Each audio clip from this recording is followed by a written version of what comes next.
وزیر اعظم آزاد کشمیر نااہل قرار، توہین عدالت کیس میں عدالت برخاست ہونے تک کی سزا یافتہ ہونے کے بعد کسی عوامی عہدے کے اہل نہیں رہے۔ آزاد کشمیر ہائی کورٹ نے ججز کے خلاف دھمکی آمیز لہجہ اختیار کرنے کے کیس میں سردار تنویر الیاس کو سزا سنائی، غیر مشروط معافی کی درخواست بھی مسترد۔ عدالت میں موجود وزیر اعظم آزاد کشمیر سے کہا کہ آپ نے جو کچھ کہا یہ براہ راست توہین عدالت ہے۔ جو سردار تنویر کے ساتھ ہوا وہی شہباز شریف کے ساتھ ہوگا۔ فواد چودھری کی پیش گوئی، کہا سردار تنویر اپنے خلاف فیصلے کو چیلنج کریں گے اور انہیں انصاف بھی ملے گا۔ قانون سب کے لیے برابر ہے، وزیر اعظم پاکستان کو بھی اس سے سبق سیکھنا چاہیے۔ سپریم کورٹ کے 3 رکنی بینچ کے حکم پر عمل نہ ہوا، ڈیڈ لائن گزر گئی۔ وفاق نے پنجاب الیکشن کے لیے 21 ارب روپے نہیں دیے۔ الیکشن کمیشن نے سربہ مہر report supreme court registrar office میں جمع کرا دی۔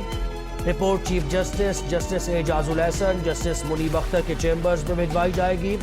الیکشن التوا کے خلاف کیس میں 3 رکنی بینچ نے 14 مئی کو پنجاب میں انتخابات کا حکم دے رکھا ہے۔ اسی فیصلے میں عدالت نے وفاق کو حکم دیا تھا کہ 10 اپریل تک الیکشن کمیشن کو 21 ارب روپے کا فنڈ فراہم کرے۔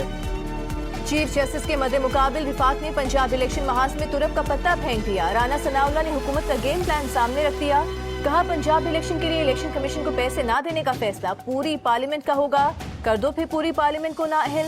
وزیر داخلہ نے کہا کہ سپریم کورٹ نے حکم دیا ہے کہ حکومت الیکشن کمیشن کو پیسے دے۔ اگر سپریم کورٹ وزیر اعظم کو بلائے گی تو وہ کہہ دیں گے کہ حکومت وہ نہیں، حکومت تو کابینہ ہے۔ کابینہ نے معاملہ پارلیمنٹ کو بھیج دیا، اب پیسے نہ دینے کا فیصلہ پارلیمنٹ کا ہوگا۔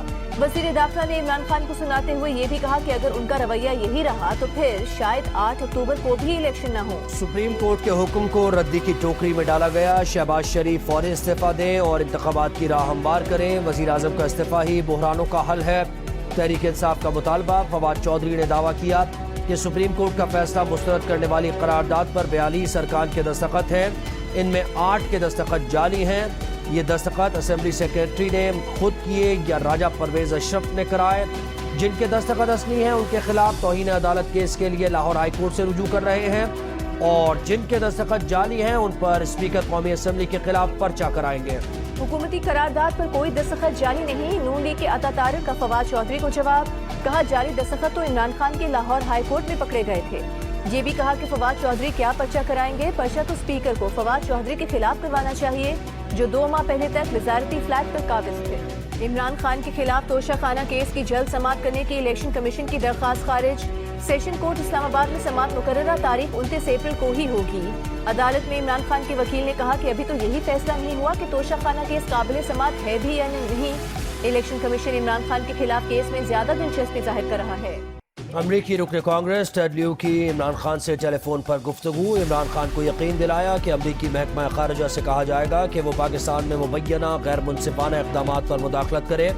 ٹیڈ لیو کانگریس کے باعث ڈیموکریٹک کوکس کے وائس چیئرمین ہیں۔ نئی مردم شماری، نیا انکشاف، کراچی اور حیدرآباد ڈویژن کی آباد میں صرف 29 لاکھ کا فرق رہ گیا۔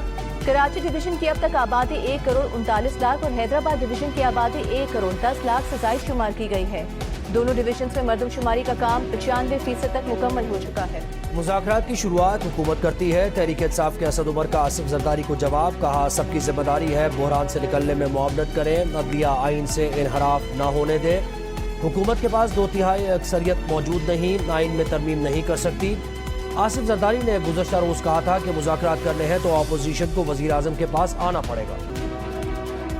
مسلم لیگ نون کی سینئر نائب صدر اور چیف آرگنائزر مریم نواز عمرے کی ادائیگی کے لیے جدہ پہنچ گئیں۔ ایئرپورٹ پر بھائی حسین نواز نے استقبال کیا۔ مریم نواز کے ساتھ ان کے شوہر کیپٹن طاہر صفدر، بیٹے جنید صفدر، بیٹی مہرالنساء اور مہنور صفدر بھی جدہ پہنچی ہیں۔ رمضان کی تاک راتوں میں شب قدر کی تلاش، ملک بھر کی مساجد میں آج عصر کے بعد سے شہری اعتکاف کریں گے، گھروں میں بھی خواتین کے لیے اعتکاف کا اہتمام۔ عید الفطر کا چاند دیکھنے کے لیے مرکزی رؤیت ہلال کمیٹی کا اجلاس 20 اپریل کو طلب، کمیٹی کے چیئرمین مولانا عبدالخبیر آزاد کی صدارت میں اجلاس وزارت مذہبی امور اسلام آباد میں ہوگا۔ بھارت نے مقبوضہ کشمیر سری نگر میں G20 ٹورزم ورکنگ گروپ کا اجلاس بلا لیا، پاکستان کا شدید احتجاج، دفتر خارجہ نے کہا کہ بھارت کی غیر ذمہ دارانہ حرکت سلامتی کونسل کی قراردادوں کی خلاف ورزی ہے۔ اور امریکہ اپنے ہی اتحادیوں کی جاسوسی کرتا پکڑا گیا، جنوبی کوریا، اسرائیل اور یوکرین سے متعلق خفیہ معلومات جمع کی، لیک ہونے والی حساس امریکی دستاویزات میں انکشاف، مبینہ طور پر روس میں موجود وسیع امریکی انٹیلیجنس نیٹ ورک کی تفصیلات بھی منظر عام پر آ گئیں۔